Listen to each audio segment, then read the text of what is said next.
So we're going to kind of sum up what we've had so far, because what happens with proofs is that you end up kind of getting too much information and then you wonder which piece is going to help you. So what we're making here is basically a checklist. So you're saying, okay, can I see addition property of equality? Yes, so maybe I'd use that. Do I see subtraction happening? Maybe that's what I would use. So basically it's just one big list of what could possibly be in your reasons column. So clearly the first ones that we did in chapter 2 of addition, subtraction, multiplication, all of those are in here to begin with. We also have substitution property in there. Again, you could put a definition of, replacement or whatever it happens to be, but I assumed these ones were kind of given without need to clarify. Then we move on to all the rest of them here, and what happens is we have a bunch of theorems here. And then eventually we end up actually going to, where is it? We actually end up going to a definition. So starting in at number 51, we will also start putting in definitions as we move into them. So for instance, definition of a right angle would potentially be in here. So first thing that we are going to do is start filling in what we know, and I do have them hopefully based on when we are presented with them. It may jump a little bit. So in our first one that we're going to talk about, we have reflexive property, and you can of course go back to our notes where we have the actual definition from the book, but that's sometimes not actually very helpful to have written down. So the reflexive property is when we say the same thing equals the same thing. Over here you could have a little picture of what's happening. I'm really not going to do much else than A is A, or whatever it happens to be is equal to whatever it is. So that's your reflexive property. We're also going to go over symmetric property. So remember that symmetric means that you can switch something over an equal sign. So what I've written previously is you can switch the left and right sides of an equal sign.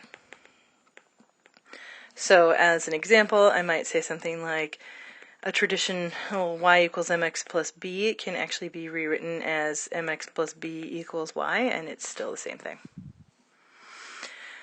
Alright, so then we have the transitive property, and so I'm going to write if A equals B and B equals C, then A equals C. And I'm actually going to take the time to cross those out and kind of identify that this means cuts out middle. I don't really have a picture for that, so that's that. And again, this is for your reference, and so if you feel like there's more that you would like to put or a different picture, that's perfectly fine. Alright, then the next piece is our linear pair theorem. So, let's see. The idea, at least, is that you have a line, and you have a ray coming off of that, or maybe another line or a segment. Ooh, that's bad. Okay. And the idea is that this and this are going to add to be 180 degrees. Okay. What is not a set of linear pairs is having two separate angles that may add to be 180. Cool. But don't actually touch, and so they do need to be on the same line. So the definition that I'm going to use is two angles on a line. We'll call them together on a line.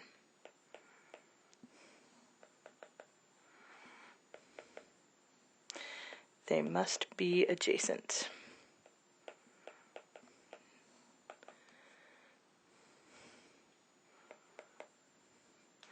They will add to 180 degrees.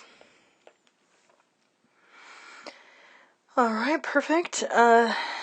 So if you have two angles and you want to have them add to 180 degrees, you can skip through the linear pair theorem to say that they will. Number 12, we have the congruent supplements theorem. So this one I'm going to get a little bit more definition-wise from the book here. If two angles are supplementary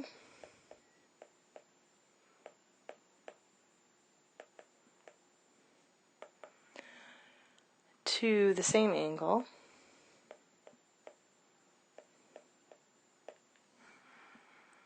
then the two angles are the same measure.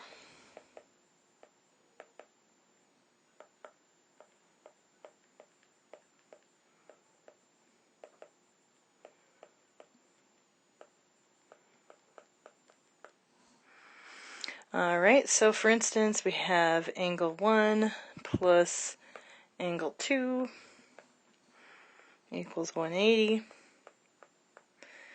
And then we have angle 1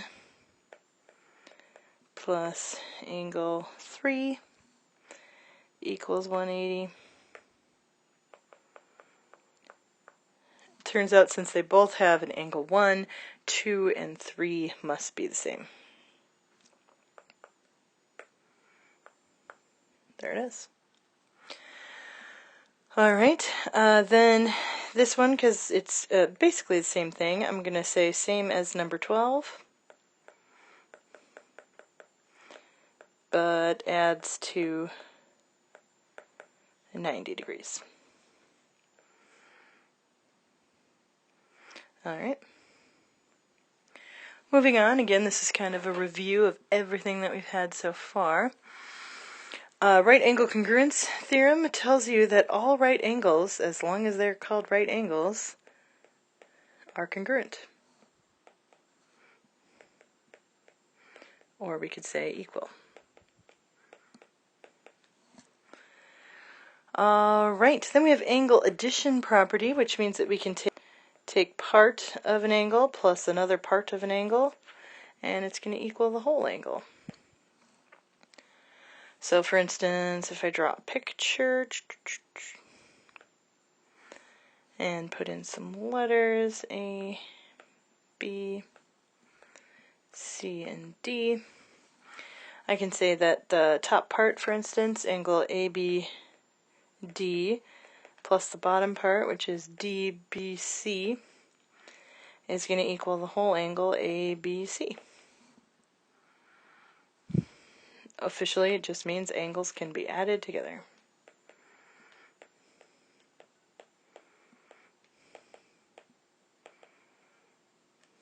Okay. The next one is segment addition, so it's the same idea. We can have a part plus a part equal to the whole thing.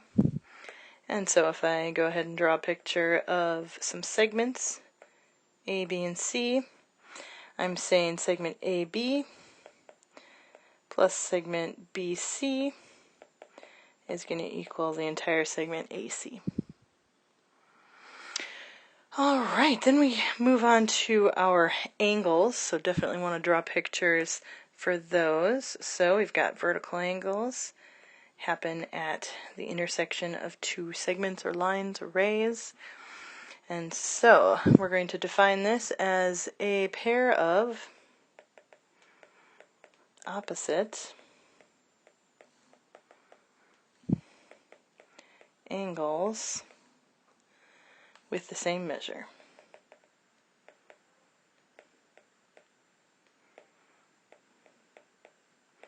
And of course, since I used color, it's pretty easy to see which ones are going to be the same. Alright, then we've got corresponding angles. And so actually for the next 4 of these, I'm going to use this same diagram.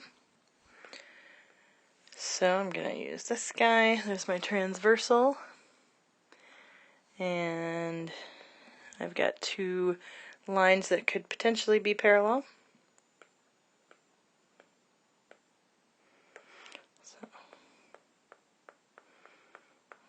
be sure to call that the transversal, and then I'm going to number them. So let's see, 1, 2, 3, and 4, 5, and 6. And so for each of these, I'm going to use the above picture. So corresponding angles are on the same side of the transversal, on the same side of T. So we're going to say they're angles in the same position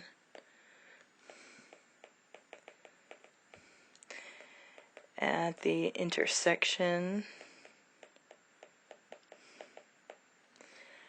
of R and T, or R and S. So in this case, I'm going to list all of them, and so in that case, angle 1 and angle 5, that's what I meant. Alright, and then we've also got angle 2 and 6, and then angle 3 and 7, and then also angle 4 and 8. Okay. Then we have alternate interior angles, which is always weird to like describe, but they are non-adjacent angles that lie on the opposite side of the transversal. Okay, so officially, non-adjacent angles that lie on the opposite or alternate side of the transversal inside R and S, the lines. And so for our list of those angles, we're going to say that that is alternate interior, so angle 3 and angle 6, as well as angle 4 and angle 5.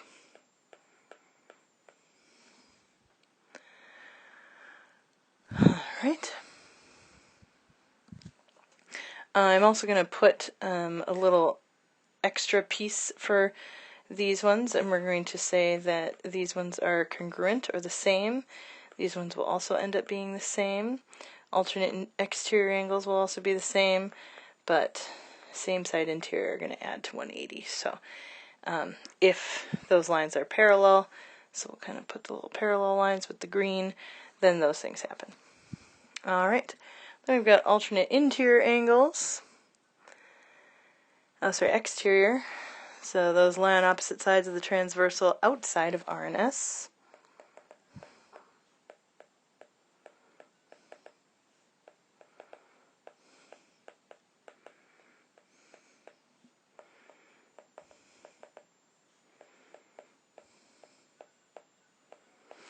And those angles are going to be angle 1 and angle 8, as well as 2 and 7.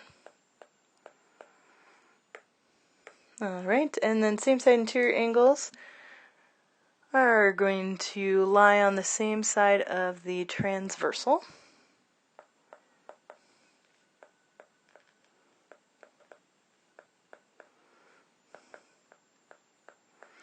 And they're going to be inside, because of interior, of R and S from our diagram. And then from the diagram again, that means angle 3 and angle 5, but then also angle 4 and 6.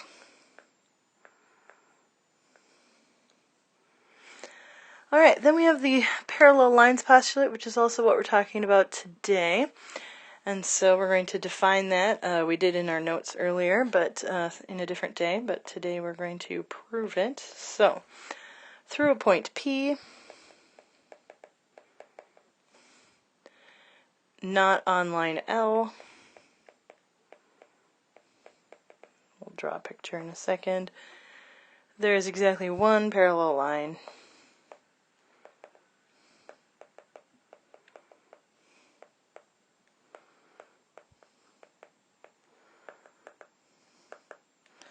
to that L.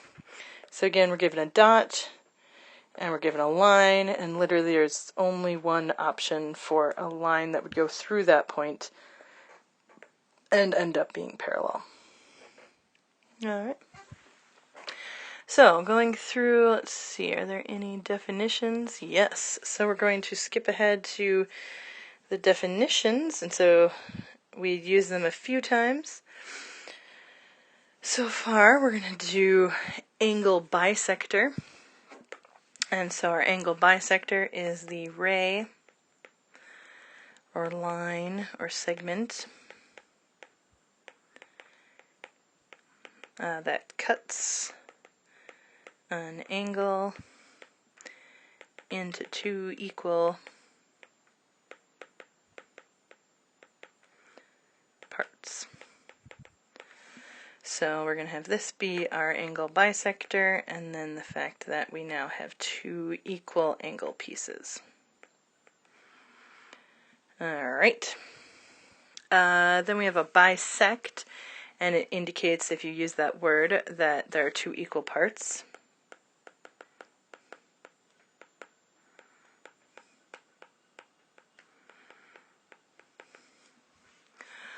Alright, and then collinear, we did have that in our chapter 1. There are points on the same line.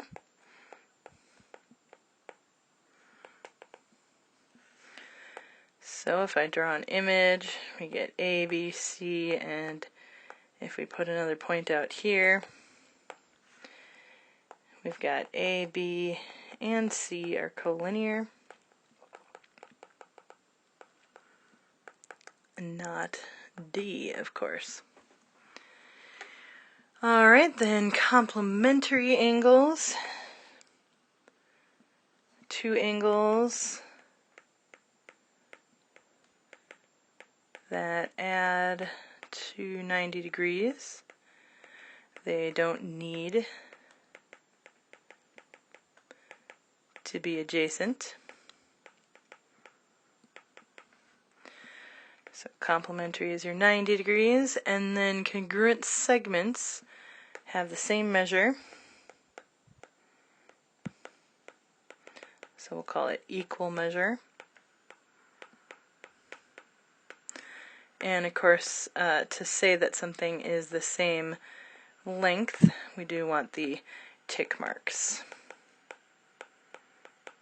Something to kind of indicate that.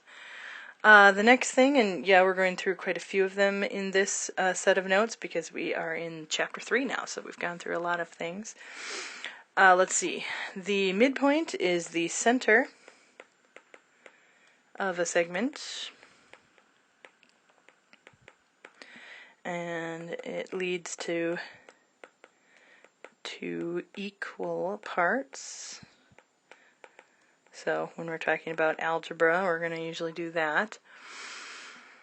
And then I'm going to put the formula for midpoint just to have that for reference sake. So we've got x1 plus x2 divided by 2, and then y1 plus y2 divided by 2, those averages.